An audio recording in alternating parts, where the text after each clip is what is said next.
নমস্কাৰ দৰ্শকসকল, আজি পুনৰ অন্য এটি ৰিয়েকশ্যন ভিডিঅ'ৰ মাজলৈ আপোনালোকক স্বাগতম জনাইছোঁ। মিত্ৰতা স্থাপনৰ আহ্বান জনোৱাৰ চলেৰে অখিল গগৈয়ে য'তে ত'তে আজিকালি কংগ্ৰেছ দলক আক্ৰমণ কৰি ফুৰা দেখিছোঁ, আমি সমালোচনা কৰি ফুৰা দেখিছোঁ। কংগ্ৰেছ এটা বিশ্বাসঘাতকৰ দল, কংগ্ৰেছ এটা প্ৰতাৰকৰ দল, আমাক বহুবাৰ প্ৰতাৰণা কৰিলে, এইবাৰ সেই সুযোগ দিয়া নহ'ব। য'তে ত'তে এনেধৰণৰ বক্তব্য ৰাখি কংগ্ৰেছ দলক অস্বস্তিত পেলোৱাও আমি দেখিবলৈ পাইছোঁ। যোৱাকালি শিৱসাগৰত এক সংবাদমেলযোগে তেওঁ কংগ্ৰেছ দলক এক প্ৰকাৰ চৰ্ত বান্ধি দিছে যে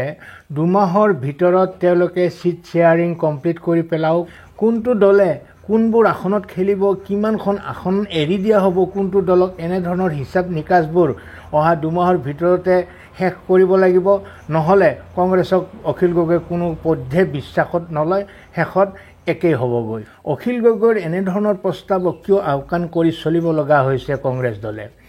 কংগ্ৰেছ দলৰ কাৰণে এনেকুৱা প্ৰস্তাৱ মানি লোৱাটো সম্ভৱপৰ নে, সেই বিষয়ে আমি আলোচনা কৰিম। কিন্তু তাৰ আগতে অখিল গগৈৰ সংবাদমেলখনৰ কিয় অংশ আমি চাই লওঁ আহক। দিল্লীৰ যিটো বিধানসভা নিৰ্বাচন পাৰ হৈ গ'ল, সেইটোৱে দিয়া একেবাৰে সহজ যিটো সত্য প্ৰকাশ কৰি থৈ গ'ল, সেইটো হ'ল যে বিৰোধী যদি একলগ নহয় তেতিয়াহ'লে বিৰোধীৰ পৰাজয় অৱশ্যম্ভাৱী। এই সাধাৰণ সত্যটো আমি বুজি নুঠাটোৱে হৈছে এই সময়ৰ ভাৰতীয় গণতন্ত্ৰৰ এটা অত্যন্ত ডাঙৰ সংকট। মই ৰিপিট কৰিছোঁ, মই দোহাৰিছোঁ যে দিল্লী নিৰ্বাচন, হাৰিয়ানা নিৰ্বাচন, প্ৰত্যেকটো নিৰ্বাচনে আমাক বাৰম্বাৰ কৈ আছে, এটা সাধাৰণ সত্য আমাক বাৰম্বাৰ কৈ আছে যে বিৰোধী দলসমূহ যদি ঐক্যবদ্ধ হয় তেতিয়াহ'লে শাসক দলক পৰাভূত কৰিব পাৰে, আৰু বিৰোধী দলবিলাক যদি ভাগ ভাগ হয় তেতিয়াহ'লে কেতিয়াও শাসক দলক পৰাভূত কৰাটো সম্ভৱপৰ নহয়। কিন্তু এই সাধাৰণ সত্যটো আমি যেন প্ৰত্যেকটো বিৰোধী দলে যেন এই সাধাৰণ সত্যটোক উপলব্ধি কৰিব পৰা নাই। সেইকাৰণে বিভিন্ন ধৰণৰ অজুহাত যেন আমি উলিয়াই থাকোঁ। আমি কৈ আছো যে বিজেপিৰ কাৰণে মূল্যবৃদ্ধিয়ে মানুহক মাৰি পেলাব এতিয়া, কিন্তু এইবিলাক কথা আমি মুখেৰেহে কৈছো, আন্তৰিকভাৱে এতিয়ালৈকে বিৰোধী দলবিলাকে উপলব্ধি কৰিব পৰা নাই। এতিয়াও আমাৰ মাজত অহংকাৰ আছে, এতিয়াও আমাৰ মাজত কি কৰিছো, এটা বস্তু চাইছো যে বিজেপিক হৰুৱাতকৈ নিজৰ দলৰ সংগঠন বৃদ্ধি কৰা কথাটোতহে আমি লাগি আছো। সেইকাৰণে 2026ৰ নিৰ্বাচনটো, অসমৰ 2026ৰ নিৰ্বাচনটো হ'ল যে বিজেপিক পৰাভূত কৰি নে আমাৰ নিজৰ দলৰ সংগঠন বৃদ্ধি কৰি, এইটোৱে হ'ল নিৰ্বাচন, 2026ৰ নিৰ্বাচন। এতিয়া যদি কংগ্ৰেছে বেলেগকে খেলে, কংগ্ৰেছৰ হয়তো 126টা সমষ্টিতে তেওঁলোকৰ প্ৰাৰ্থী ওলাব। ৰাইজৰ দলে যদি বেলেগকে খেলে তেতিয়াহ'লে ৰাইজৰ দলৰো হয়তো অসমৰ সকলো সমষ্টিতে কেণ্ডিডেট ওলাব, সংগঠন বাঢ়িব। কিন্তু আমাৰ সংগঠনবিলাক বাঢ়িব, কিন্তু কোনো পধ্যে দেশৰ জনতা নাবাচে, দেশৰ গণতন্ত্ৰ নাবাচে, দেশৰ সংবিধান নাবাচে। সেইকাৰণে একেবাৰে সহজ সত্যটো হ'ল দিল্লী নিৰ্বাচনৰ পাছত, হাৰিয়ানা নিৰ্বাচনৰ পাছত আমি সকলোৱে একলগ হ'ব লাগিব, আমি সকলোৱে ঐক্যবদ্ধ হ'ব লাগিব। এই সময়খিনিত যদি অকল নিজৰ সংগঠন বৃদ্ধিৰ কথা আমি যদি চিন্তা কৰি থাকো, যিটো যোৱাবাৰৰ উপনিৰ্বাচনত 2025ৰ উপনিৰ্বাচনত কংগ্ৰেছে যিটো ভুল কৰিলে, 5টা বিধানসভা সমষ্টিতে অসমৰ নিৰ্বাচনত অৱতীৰ্ণ হৈ নিজৰ সংগঠন ৰক্ষা কৰিবৰ কাৰণে, তেতিয়াহ'লে আমি গণতন্ত্ৰ ৰক্ষা কৰিব নোৱাৰো। গতিকে গণতন্ত্ৰ ৰক্ষা কৰিম, নে নিজৰ সংগঠন বৃদ্ধি কৰি নিজৰ দলীয় স্বাৰ্থ উৰ্ধত নে দেশৰ স্বাৰ্থ উৰ্ধত 2026 চনৰ নিৰ্বাচনটো হ'ব এই প্ৰশ্ন আমি এতিয়া পৃথকে পৃথকে প্ৰচাৰ কৰাৰ পৰিৱৰ্তে অহা এসপ্তাহমানৰ ভিতৰৰ পৰা আমি একেলগে ৰাইজৰ মাজলৈ যাবলৈ আৰম্ভ কৰিব লাগে আটাইতকৈ গুৰুত্বপূৰ্ণ কথাটো হ'ল যে অহা 2 মাহৰ ভিতৰত আমাৰ মাজত কোন দলে ক'ত ইলেকশ্যন খেলিব এইটো স্থিৰ সিদ্ধান্ত এটা হ'ব লাগে 2 মাহৰ ভিতৰত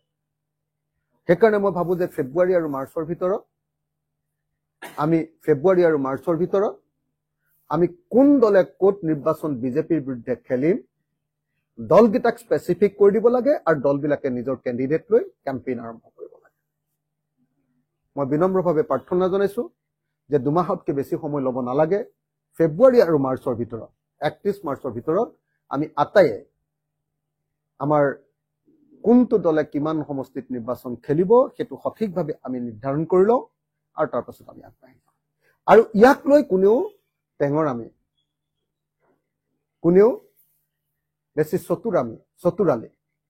কোনেও বেছি এইটোক লৈ খেলিব নালাগে এটা কথা খাটাং থাকক যদি কংগ্ৰেছেও খেলে ৰাইজৰ দলেও গোটেই সমষ্টিত খেলে তেতিয়াহ'লে বিজেপি জিকাটো অসমত খাটাং কিন্তু সদায় আমি একতাৰ কাৰণে নিজকে স্যাক্ৰিফাইস কৰি আহি আছো আপোনালোকে সকলোৱে জানে 2021 চনত আমি বিশ্বাসঘাতকতাৰ বলি হলো 2021 চনৰ উপনিৰ্বাচন হাওৰাৰ মৰিয়নি তাতো বিশ্বাসঘাতকতাৰ বলি হলো ৰাইজৰ দল 2024 চনৰ আপোনাৰ এমপি ইলেকশ্যন তাতো আমি বিশ্বাসঘাতকতাৰ বলি হলো 2025 চনৰ উপনিৰ্বাচন তাতো আমি বিশ্বাসঘাতকতাৰ বলি হলো বিহালী বা বঙাইগাঁও এই ইলেকশ্যনতো আমি বিশ্বাসঘাতকতাৰ বলি হলো তাৰ পাছতো আমি বাৰম্বাৰ কৈ আছো যে নাই আমি একলগ হ'বই লাগিব এটোক যদি কোনোবাই দুৰ্বলতা বুলি ভাবিছে আমি একলগ হ'বলৈ কোৱা কথাটো যদি কোনোবাই দুৰ্বলতা বুলি ভাবিছে তেতিয়াহ'লে তেওঁৰ গাত আচলতে বিজেপিৰ বীজাণুটো সোমাই আছে দৰ্শকসকল আপোনালোকে সংবাদমেলৰ এই অংশটি শুনিলে আপোনালোকে ভাবি চাওক কংগ্ৰেছ দল এটা শতিকা পুৰণি দল এই কংগ্ৰেছ দলৰ আজি কিছু বছৰ আগলৈকে জয় ময় অৱস্থা আছিল সমগ্ৰ ভাৰতবৰ্ষত বিশেষকৈ আমাৰ অসমতে বিজেপি চৰকাৰ অহাৰ আগলৈকে সৰ্বানন্দ সোণোৱাল অহাৰ আগলৈকে 15টাকৈ বছৰ কংগ্ৰেছ দলে শাসন কৰিছিলে সেই দলটোৰ সদস্য সেই দলটোৰ তৃণমূল কৰ্মী সমগ্ৰ অসমতে বিয়পি আছে 126টা সমষ্টিতে তেওঁলোকৰ কেণ্ডিডেট আছে জয় হওক বা নহওক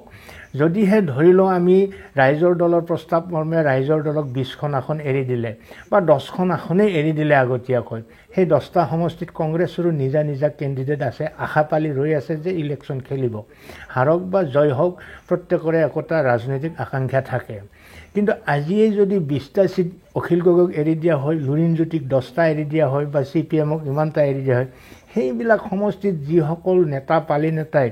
ইলেকশ্যন খেলিম বুলি আশাৰে ৰৈ আছে তেওঁলোকে ইমান সহজে মানি ল'ব বুলি আপোনালোকে ভাবেনে